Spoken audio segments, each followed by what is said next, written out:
están tomando nota y garantizando tener un material para estudiar durante la semana, el título de hoy es bastante profundo. Saludo a los colosenses. El que toma nota, el título de la enseñanza es Saludo a los colosenses.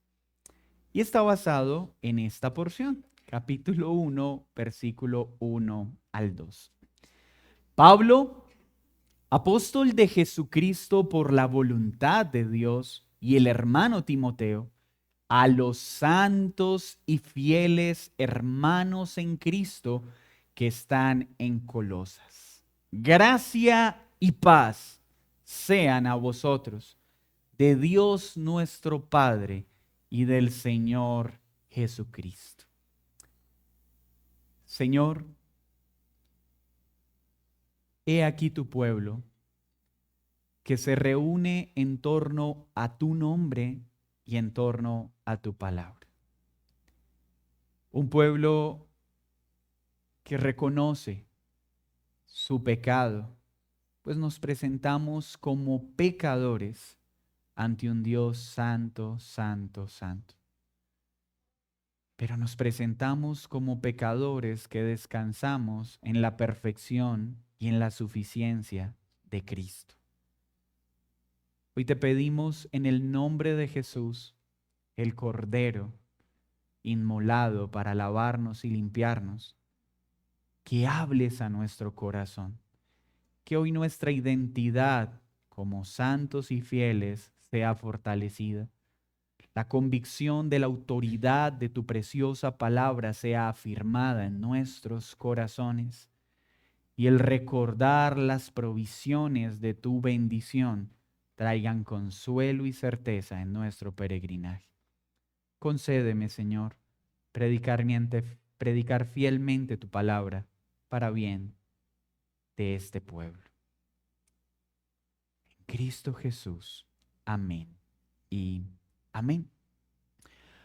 Hoy para muchos es difícil comprender la alegría que experimentaba un corazón al recibir una carta de alguien muy amado.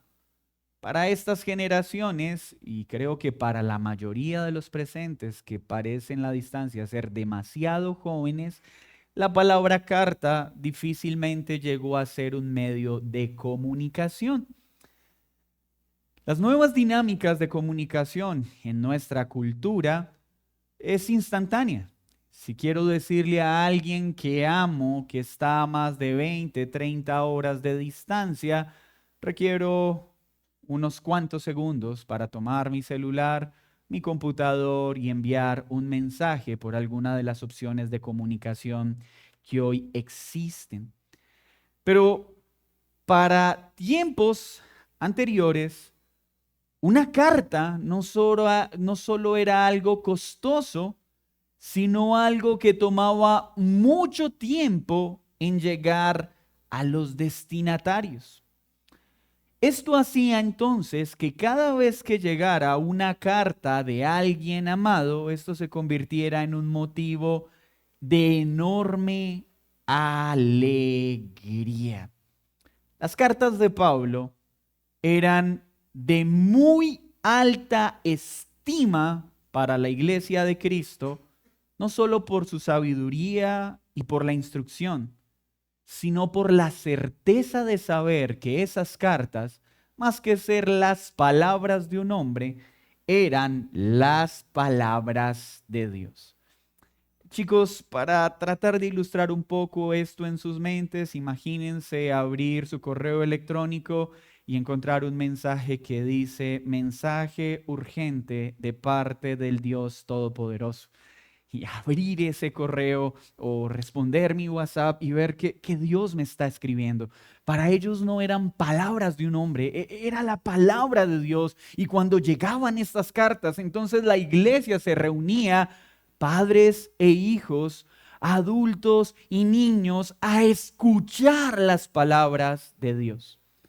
Yo quiero rogarles en el Señor que todo este viaje que haremos en la carta a los colosenses esté acompañada por esa misma expectación de la audiencia original.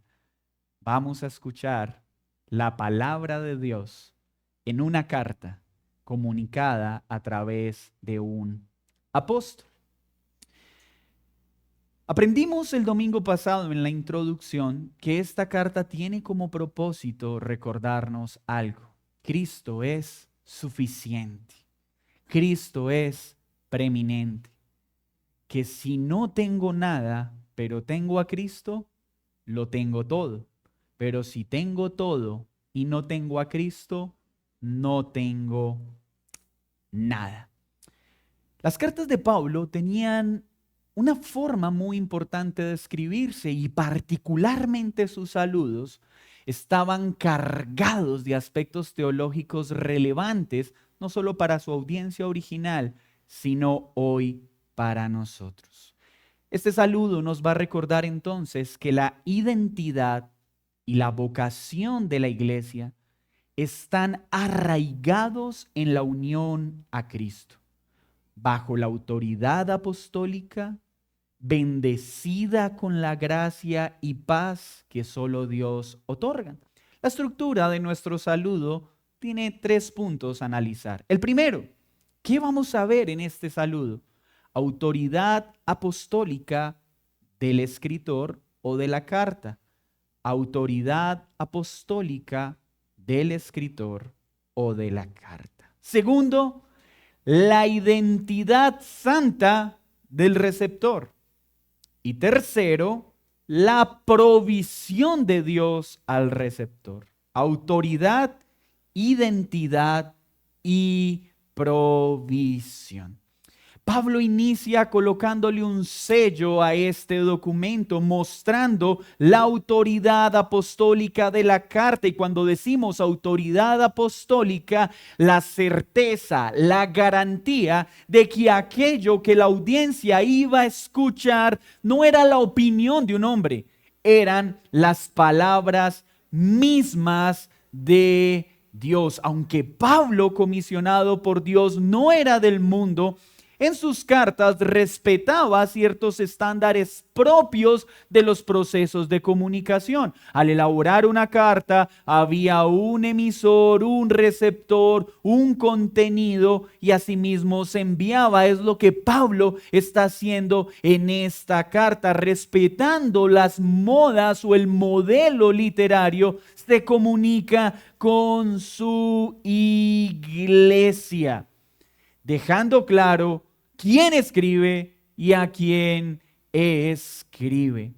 ¿Por qué tenía que decir apóstol de Cristo Jesús? La palabra apóstol en el sentido general significa siervo de Dios, pero en el sentido específico, literalmente era un enviado, un comisionado por Dios para anunciar las buenas nuevas, la palabra de Dios a los hombres. No pierdan de vista que en este tiempo habían falsos maestros que se atribuían tener en su poder documentos de Dios para el pueblo. ¿Cómo saber entonces que las cartas que llegaban sí eran confiables? El sello que debía tener una carta para ser escuchada como palabra de Dios es que fuera escrita por un apóstol de Cristo Jesús, un representante oficial del Salvador ungido, un portavoz de la voluntad de Dios.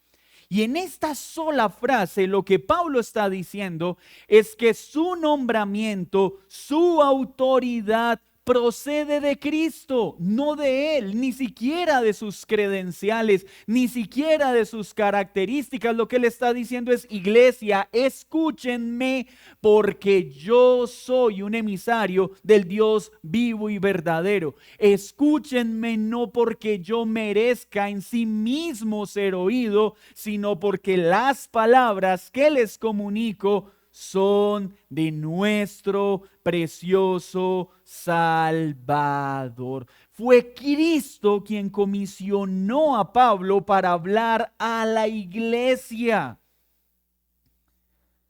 Pablo recibió del Señor resucitado y exaltado la difícil pero gloriosa tarea de ser un apóstol. ¿Pero un apóstol a quién? A los gentiles, no exclusivamente, pero sí especialmente. Y veamos cómo inicia esa comisión apostólica que certifica que esta carta es palabra de Dios. Hechos 26, versículo 15. Vamos a leerlo desde el 12. Hechos 26. Ocupado en esto, iba yo a Damasco con poderes y en comisión de los principales sacerdotes. Cuando a mediodía, oh rey, yendo por el camino, vi una luz del cielo que sobrepasaba el resplandor del sol, la cual me rodeó a mí y a los que iban conmigo. Y habiendo caído todos nosotros en tierra, oí una voz que me hablaba y decía en lengua hebrea: Saulo, Saulo, ¿por qué me persigues? Dura cosa te es dar coces contra el aguijón. Y entonces dije: ¿quién eres, Señor? Y el Señor dijo: yo soy Jesús, a quien tú persigues.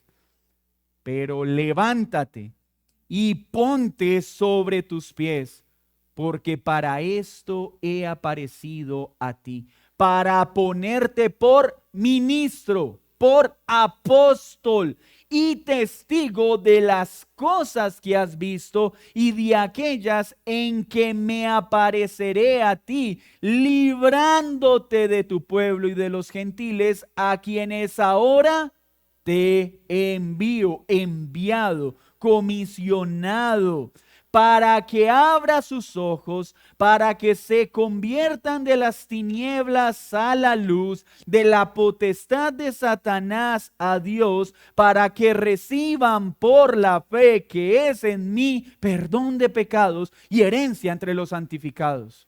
¡Wow! ¡Qué llamado!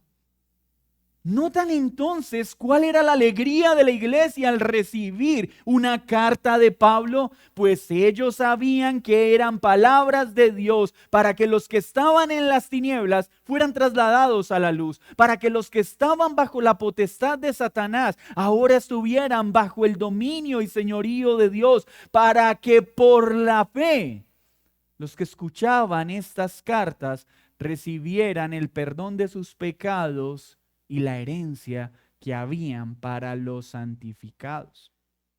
Así que esto que estamos estudiando, tú que tal vez vienes por primera vez a una iglesia cristiana, la Biblia no es un libro de reflexiones humanas sobre Dios. La Biblia contiene la palabra de Dios para que el hombre la conozca, el hombre la crea y sea librado de las tinieblas, de la potestad de Satanás, el perdón de los pecados y la herencia entre los santos. Así que cuando cada domingo nos reunimos a escuchar la palabra de Dios, no debemos tener una expectativa inferior a esta, porque es la palabra de Dios la que es expuesta. ¿Qué otros pasajes nos muestran esta autoridad apostólica? Gálatas capítulo 1, versículo 1 dice: Pablo, apóstol, no de hombres ni por hombre, sino por Jesucristo y por Dios el Padre, que lo resucitó de los muertos. Pablo les está dejando claro que él es apóstol no por voluntad humana, sino por voluntad de Dios. Que este oficio no era una aspiración ni una usurpación personal. Esta comisión estaba siendo llevada a cabo por una sola razón. Era la voluntad de Dios, que Él, a pesar de lo que era, comunicara las verdades de Dios. No fue por nominación humana, fue por un acto sobrenatural y divino. Fue capacitado por la voluntad soberana de Dios de manera sobrenatural para llevar su verdad. Y mis hermanos, es importante recordar que apóstoles con esta característica ya no existen. Pablo fue el último de los apóstoles con estas características. Después de Pablo, el uso de la palabra apóstol solo puede ser entendida en el uso básico. Un siervo, un enviado, un ministro. En un sentido, cuando predicamos el evangelio, estamos cumpliendo con la tarea básica del apostolado. Pero apóstoles con autoridad sobre la iglesia de Cristo ya no existen. Y quien se atribuye a este título, se está atribuyendo un título fraudulento. Pero Pablo también dice que esta carta la escribe en compañía de Timoteo, nuestro hermano. Esto es importante entenderlo. Recuerden que Pablo estaba preso cuando estaba escribiendo la carta.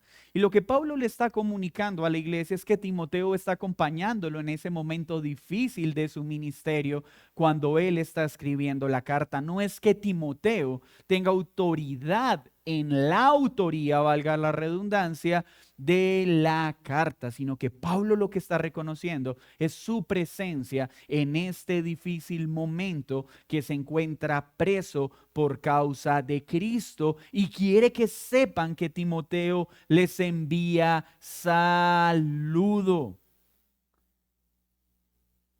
Teniendo esto en cuenta, Pablo pasa a explicar la identidad de su audiencia. Ya tenemos algo claro.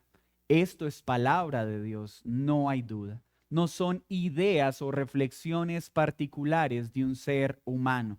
Es la palabra de Dios comunicada a través de un siervo. ¿A quiénes? ¿Quiénes son los receptores? Veamos la identidad santa del receptor.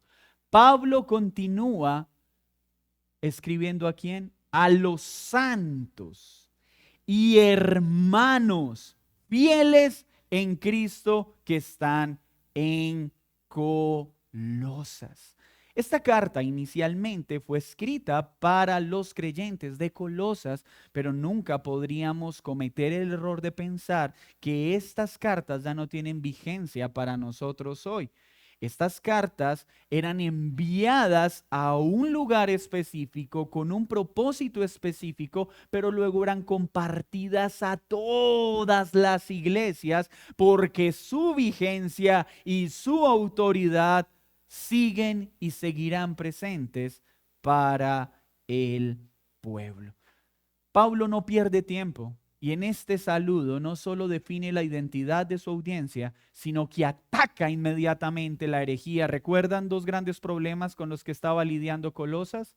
Los religiosos que querían imponer acciones legalistas sobre la conciencia de las personas, haciéndoles pensar que aparte de Cristo necesitaban algo más, pero también ese misticismo llevado por sacrificios que parecían muy loables, que en realidad en nada servían y que eran necesario adoptarlos para poder ser santos, para poder ser aceptados por Dios. Y Pablo, de una vez sin perder tiempo, le dice a la iglesia: santos. ¿Por qué? ¿Por qué inicia su saludo con esta importante palabra? Porque Pablo desde su saludo quiere dejarlo algo a la iglesia. Ustedes no tienen que hacer algo para ser llamados santos. Ustedes ya son santos por lo que Cristo hizo. Ustedes no tienen que hacer algo más aparte de la fe para ser santos. Somos santos porque Cristo ya hizo todo lo que nosotros necesitábamos para que este título nos abrace. Pablo les está diciendo santos, y santos no por obras propias, no, santos por Cristo, no santos por los rituales que les estaban solicitando en Colosas, no santos por sacrificios humanos, santos porque estamos unidos a Cristo. El creyente no trata de ser santo, el creyente es un santo que está santificándose hasta que Cristo venga. Pero ¿qué significa entonces santo? Nosotros lamentablemente estamos muy permeados por el catolicismo romano, y cuando pensamos de santo estamos hablando como de alguien inmaculado, sin falta, sin error. A la luz de la Escritura y a la luz del apóstol Pablo, santo significa aquel que ha sido apartado por Cristo para vivir para Él. Santo, apartado. ¿De qué? Del mundo, arrastrado, exagorazo del mercado de esclavos para Cristo. Apartado del mundo, para Cristo, por Cristo. Y esos apartados son personas, somos personas que seguimos luchando con el pecado, contra el pecado, hasta que Cristo venga por segunda vez. Entonces, Pablo inicia de una vez su saludo diciéndole a su iglesia que lo escucha: santos, santos, escúchenme, apartados de este mundo. Escúchenme ustedes que ya no pertenecen a este mundo, que han sido salvados por Cristo, para Cristo. Recuerden su identidad, quiénes son. Esta identidad no se trata de obtener con esfuerzos y rituales. Esta identidad ya nos pertenece, porque santo es todo aquel sobre quien Cristo ha derramado su gracia abundante y les ha dado una gran responsabilidad. Así pues, santos y fieles comunica una idea. No es que sean dos poblaciones, hablemos a los santos y luego a los fieles. No, santos y fieles es una sola idea. Todo aquel que está unido a Cristo es santo y fiel. Pero no por nosotros, nos cuesta, ¿cierto? Nos cuesta decir, soy santo. Si a ti te preguntan, ¿eres santo? Si tú has creído en Cristo y estás unido a Él, tu respuesta es sí, soy santo. ¿Estás diciendo que en ti no hay pecado? No. Estoy reconociendo que en mí hay mucho pecado, pero lo que estoy reconociendo es que Cristo me salvó, me apartó para que viva para Él. Y seguiré santificándome, y sí, habrá un día en que sea un santo sin pecado, cuando Él regrese. Santo y fiel, entonces, es la identidad que posee todo aquel que está unido a Cristo por la fe. Pero esa palabra fidelidad también tiene importancia en todo el desarrollo de la carta, porque Pablo va a mostrarle a su audiencia que todo creyente es fiel a lo que Cristo enseña y no se dejará arrastrar por las demás cosas que quieren agregarle a la verdad del Evangelio. El que está unido a Cristo es santo, consagrado a Él y vive fielmente a sus enseñanzas. Es fiel, cree en lo que Él dice, confía en lo que Él dice. Y si mi Cristo dice, soy suficiente, si mi Cristo dice, en mí estás completo y separado de mí, nada puedes hacer, lo creo y soy fiel a esa verdad. Solo te necesito a ti. Querida iglesia, Dios tiene a bien salvar un pueblo, consagrar un pueblo. unirlo a su reino. Pero también ese pueblo ha tenido a bien que permanezca en este mundo. Por eso no dice a los santos y fieles que vivían en Colosas y ahora están en el cielo. Muchos quisiéramos que el cristianismo fuera así. Muchos quisiéramos que en ese momento en que creemos en Jesús y somos trasladados de las tinieblas, en ese mismo momento ya fuésemos llevados al cielo. Pero Dios tiene a bien hacer de cada santo un reflejo suyo en este mundo. Por eso somos ciudadanos de dos reinos. Aunque ellos habían sido trasladados de las tinieblas a la luz, Dios había considerado que aquellos que salva permanezcan ahí. ¿Para qué? Para ayudar a muchos a ser sacados del mundo mediante el Evangelio, a ser llamados santos y fieles, que ahora viven conforme a su palabra, que viven en este mundo, pero ya no como el mundo. A los santos y fieles que vivían en Colosas, pero que ya no vivían según las dinámicas de Colosas. Así que más o menos hoy la carta para nosotros debería decir a los santos y fieles que viven en Armenia, pero que son del reino celestial, que viven en Armenia, pero no bajo los parámetros del mundo caído que gobierna Armenia. Ya tenemos entonces la autoridad de Pablo, tenemos la identidad de los receptores santos y fieles. ¿Por qué? ¿Por Cristo? ¿Por mérito alguno? No, santos y fieles por Cristo, para Cristo. Y estos santos y fieles reciben una provisión especial por la cual Pablo ora. Gracia a vosotros y paz de Dios nuestro Padre. Qué preciosas palabras. Y estas palabras son un sello del saludo de Pablo. Y se lo escribe a una iglesia como la iglesia de los Gálatas. ¿Recuerdan cuál era la característica de los Gálatas? Una iglesia que estaba empezando a querer perfeccionarse con esfuerzos humanos por la influencia de los legalistas. Pero este saludo también se hace evidente en una iglesia como la iglesia de Corinto, porque Corinto era una iglesia, ¿cierto? ¿Sí o no?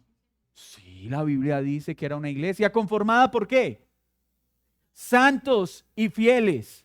Pero ¿cómo así santos y fieles? No es allí donde fue descubierto un caso de inmoralidad sexual terrible. No era allí donde convertían los ágapes en espacios para caer aún en borracheras. ¿Y cómo llama a los gálatas? Santos. Santos que estaban luchando con el legalismo. ¿Y cómo llama a los de Corinto? Hermanos, santos que estaban luchando con el libertinaje. Santos y fieles. Porque hermanos, la identidad del creyente está en Cristo, pero la lucha con el pecado permanecerá hasta que Él regrese. Y la identidad del creyente no está sujeta a aquello con lo que luchamos, está sujeta a quien estamos unidos, a Cristo Jesús. Pero, ¿qué es gracia en la mente de Pablo? ¿Y cuál gracia está mencionando a su audiencia? Cuando Pablo dice gracia a vosotros, está diciendo que el favor de Dios, que es espontáneo, que es inmerecido, se manifieste abundantemente en ustedes. Que la benevolencia, que la soberana, eficaz y libre gracia que Dios derrama en pecadores como usted y como yo, que ahora somos santos fieles por estar unidos a Él, abunde enormemente. Que en la mente de la audiencia haya esta certeza: soy santo y fiel por su gracia que abunda no por mi perfecta obediencia. Por su gracia perfecta, no por mi obediencia imperfecta.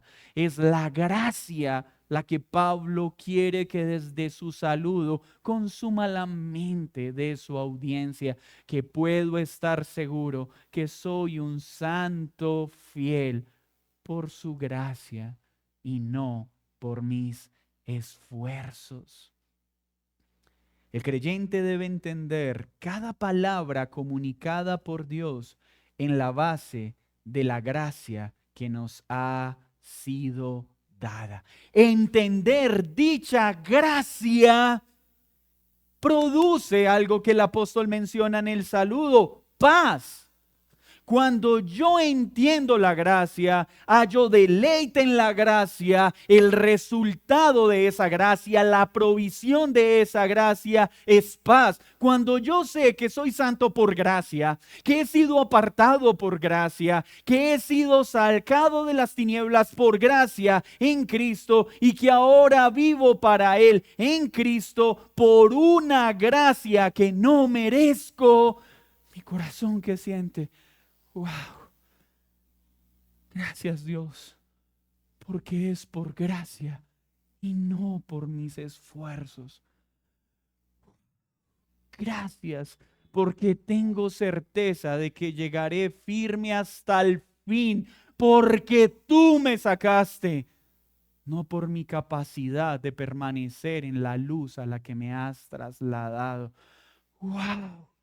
¡Qué paz inunda el corazón del que comprende la gracia que ha recibido en Cristo! Es la paz que experimenta un corazón cuando tiene la certeza de que ha sido reconciliado con un Dios santo y justo por la sangre de la cruz, no por un esfuerzo humano.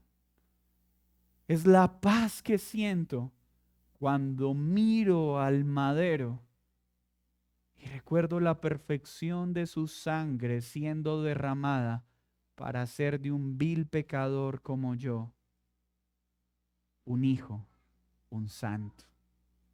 Es la paz de saber que una vez Cristo me otorga esa reconciliación con el Padre, nadie podrá quitarla. Es la paz de saber que por gracia ya no soy más su enemigo, sino que ahora soy su hijo. ¿Cómo no vamos a sentir paz? Qué saludo tan precioso el que Pablo está dando a su iglesia. Ya me voy a detener en los detalles, iglesia de Colosas, pero de entrada necesito que tengan algo claro. Ustedes son santos por Cristo, son fieles por Cristo, y es por la gracia que han recibido, y que nadie les quite esa paz. Que ni el legalismo ni el libertinaje les quite la paz de saber que somos consagrados por Cristo para vivir por Él y para Él. Gracia y paz. Gracia y paz, gracia y paz. ¿Qué aprendemos entonces de este saludo? Mis hermanos, hoy la iglesia debe entender, al igual que lo entendió Colosas, que las palabras contenidas en esta carta son palabras de Dios. Y debemos recibirlas con certeza de su autoridad. Debemos ver cada palabra contenida en esta carta como si fuese Dios mismo quien nos estuviera mirando cara a cara y leyéndola. Es Dios diciéndonos que debo creer y vivir conforme a lo que esta carta contiene. Porque aunque fue escrita por un hombre llamado Pablo en la prisión, fue inspirada por el Espíritu de Dios y debe ser creída y debe ser obedecida. Por favor, lo primero que debe resolverse en nuestros corazones es la razón por la que cada domingo me siento a escuchar la palabra de Dios. ¿A qué vienes cada domingo? Porque si reconoces que esta es palabra de Dios, debes aceptar entonces que debo vivir y responder conforme a lo que esta palabra de Dios dice. Debo creer lo que ella dice. No es palabra de hombres lo que enseñamos en este lugar. En este lugar hay hombres que sincera y diligentemente, con debilidad y fragilidad, nos esforzamos por comunicar fielmente las palabras del Dios vivo y verdadero. Lo segundo que debemos entender es que si tú has creído en Cristo, si tú estás unido a Él, tú tienes una identidad segura que nadie te puede quitar. Eres santo. Has sido apartado. Escúchame. Fuiste sacado. Recuerda esa palabra, exagorazo, arrastrado, sacado de este mundo de tinieblas. Ya no perteneces a las filosofías de este mundo. Ahora vives para Él. Pero aunque vives para Él, eres un santo que sigue batallando con el pecado. Es por eso que a veces las personas, unas veces con justa razón, otras veces de manera injusta, y usted no pues que es cristiano, y los cristianos no pues que son santos, usted está perdiendo el tiempo en la iglesia. Pues permítame hacer una nota de balance. A veces eso es verdad. Hay personas que van a una iglesia, dicen ser cristianos, pero su vida no corresponde a esa verdad. A esos no estoy defendiendo en este momento. A los que estoy defendiendo en este momento es aquellos que son santos, que creen en Cristo, pero que cedemos al engaño del pecado y procedemos de una forma contraria a lo que somos. Cuando alguien nos dice, y no pues que usted es cristiano, ¿qué deberíamos decirle? Tienes toda la razón. Yo soy creyente, no porque lo merezca, sino porque Cristo me salvó. Y no me alegro de pecar. Y no disfruto pecar. Pero esa es mi confianza, en que el Señor me proveerá lo que necesito para no seguir haciendo esto que acaba de lastimarte. Así que cuando una esposa o un esposo enojado, ¿de qué le sirvió ir a la iglesia el domingo? Dice que cristiano y vea cómo me habló. Y eso que es el pastor. ¿Qué tenemos que decir? Tienes toda la razón. Tienes toda la razón. Y me duele pecar. Pero sé que mi Señor, por la misma gracia que usó para salvarme, seguirá lavándome y limpiándome hasta ser como ese varón perfecto. Y esa es la paz que tengo, que la obra que empezó jamás quedará incompleta. Entonces quiere decir que porque somos santos podemos hacer lo que nos place. Si vio lo que el pastor dijo el domingo, mi amor, tienes que aguantar que te maltrate porque soy santo que ocasionalmente peca.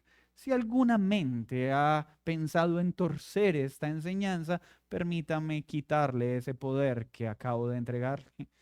Aquel que verdaderamente ha sido traído a vida, nunca va a usar la gracia de Dios para pecar deliberadamente. Y esto es importante.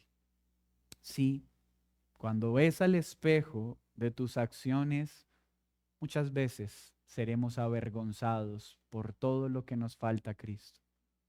Pero cuando elevamos nuestra mirada al espejo de la cruz, habrá una voz que dirá, gracia y paz, santo, hijo, hijo, santo y apartado. No te preocupes, has pecado, pero la obra que he empezado en ti no quedará inconclusa. ¿Cómo no sentir paz con esto? ¿Cómo no sentir alegría por esto? Y como creyentes, ¿qué provisión tenemos? La seguridad de que esa gracia es inagotable.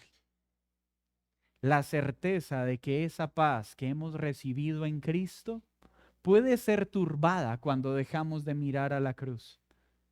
Pero no habrá un solo día en que Dios diga, ya no estás reconciliado conmigo. Hoy ya no eres mi hijo. Hoy ya no eres santo. No habrá un solo día en que esas palabras salgan de la voz de Dios a sus hijos.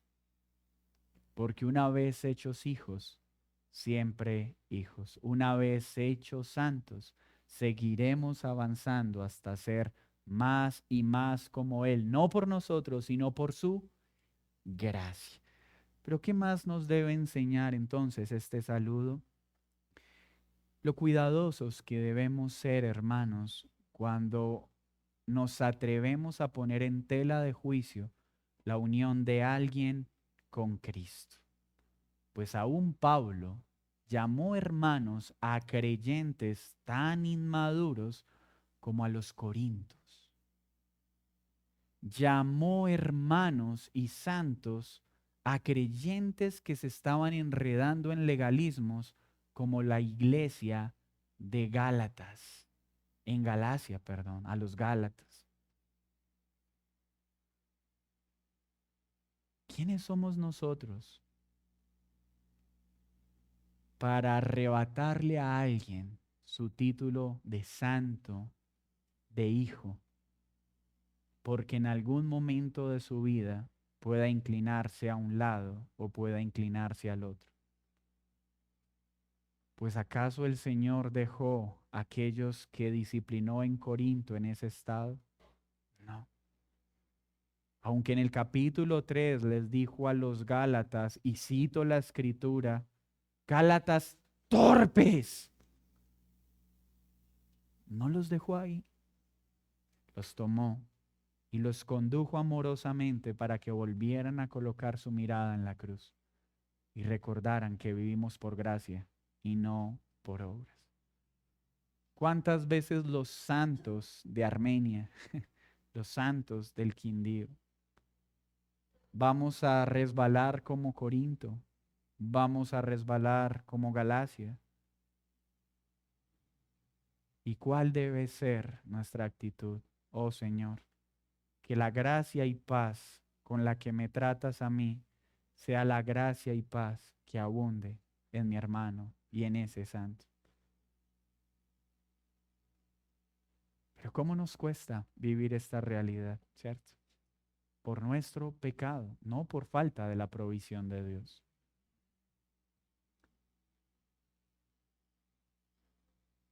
Quiero decir entonces a los creyentes, somos santos siendo santificados. Hermano, esta frase la hemos escuchado tanto, pero yo quiero que usted se pregunte esto. ¿Entiendo qué es ser un santo santificado? ¿Un santo siendo santificado? Yo quiero que te hagas esa pregunta rápidamente ahí. Ahora, entiendo que mi hermano es un santo que está siendo santificado. Porque nosotros si queremos que los hermanos, hermano, tenme paciencia, yo estoy en proceso de. Pero al hermano, ¿qué le decimos? Tanto tiempo y todavía no eres santo. Así funciona la iglesia. Tenme paciencia, estoy en proceso de santificación. Me cansé de ti. No eres santo. Dudo de tu salvación. Somos santos,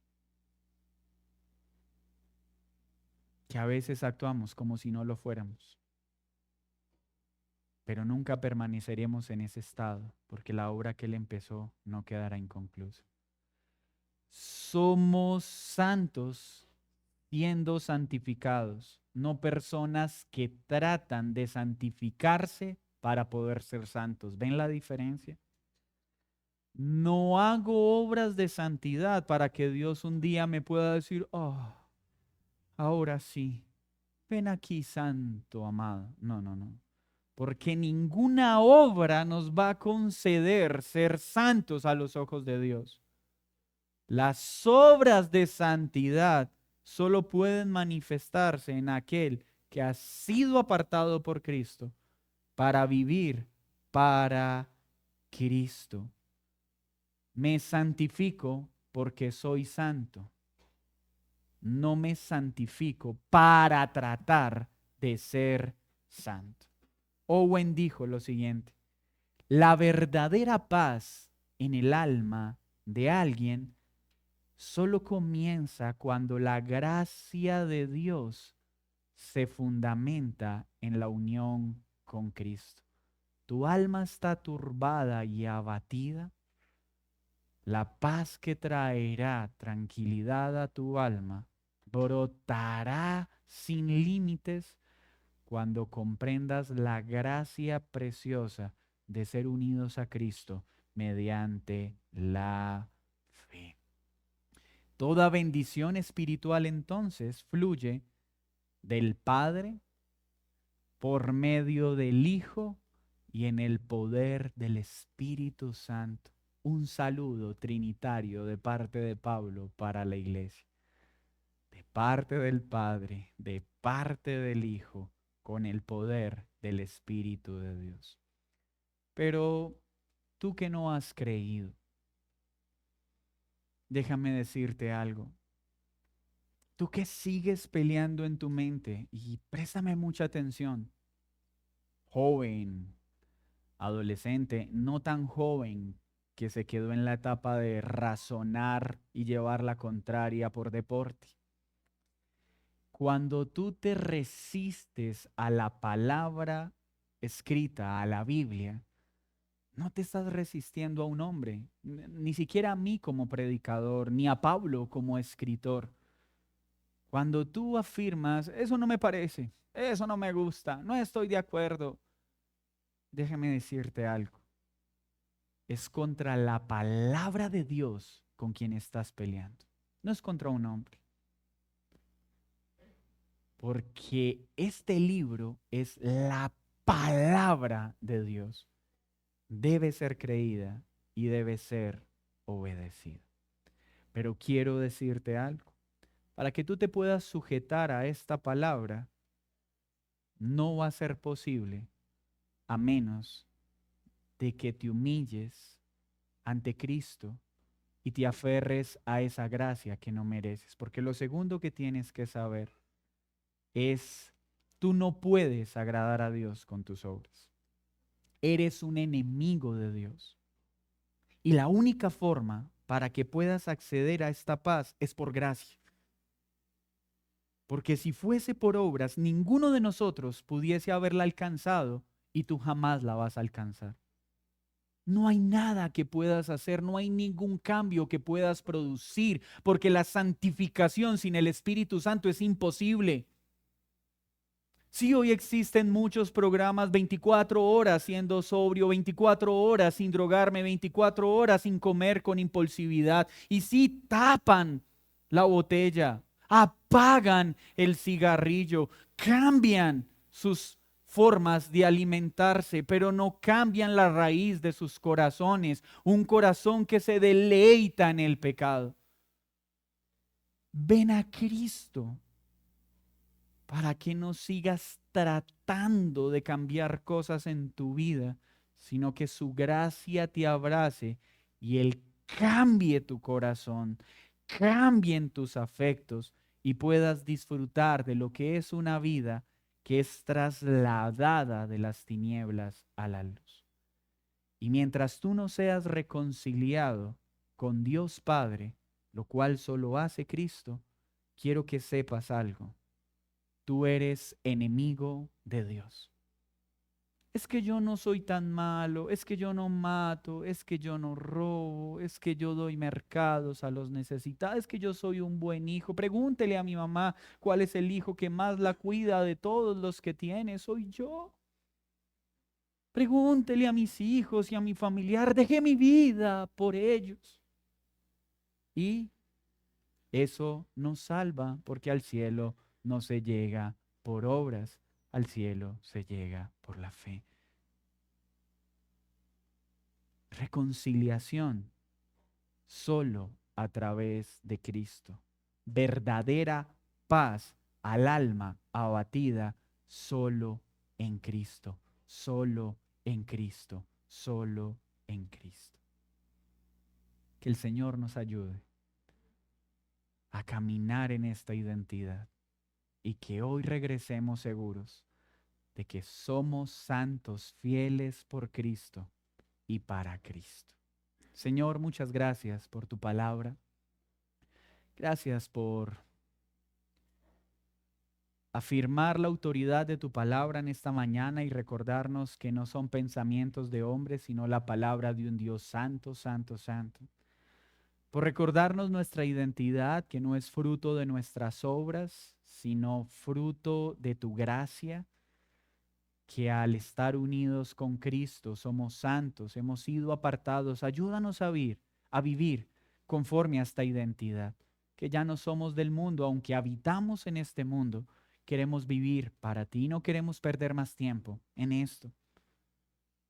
Pero también alabado seas, porque hoy nos queda claro una vez más que es por tu gracia y no por nuestros méritos. Y que la paz que nos has dado abunde ricamente en medio de esta iglesia al tener presente que hemos sido reconciliados contigo en Cristo Jesús. Señor, hoy nos unimos para pedirte que tu gracia y paz abunde en los santos y fieles de gracia y vida, en los santos y fieles de esta ciudad, en los santos y fieles de esta nación. Te lo pedimos en el nombre de Jesús, que es sobre todo nombre. Amén y amén. Vamos a tomar la cena del Señor.